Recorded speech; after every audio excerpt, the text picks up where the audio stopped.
Alors, je vous remercie de me donner la parole, Monsieur le Président, mes chers collègues.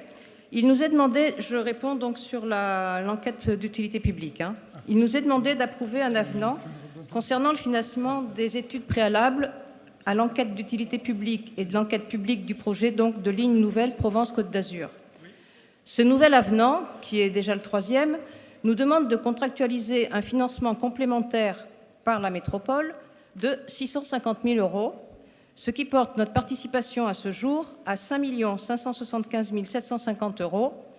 Et c'est d'autant plus inquiétant qu'il ne s'agit là que d'études. Depuis le début, nous sommes réticents sur cette ligne LGV, appelée aujourd'hui ligne nouvelle, tant sur son tracé que sur son financement. Nous soutenons bien sûr les projets de rénovation des gares, pensant qu'il convient de maintenir les structures actuelles ainsi que leur ouverture. Les usagers doivent avoir un service de transport au quotidien, adapté à leurs besoins et des interlocuteurs à qui s'adresser. À cet effet, votre majorité régionale avait promis qu'il n'y aurait pas de fermeture de gare. Or, ne serait-ce que la gare de la Trinité, par exemple, n'est plus qu'une halte, sans guichet et sans personne pour obtenir le moindre renseignement.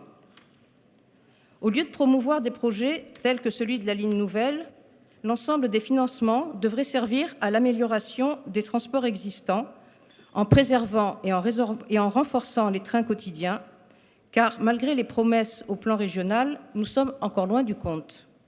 C'est là que devrait être la priorité, et pour cela, nous voterons contre cette délibération. Je vous remercie.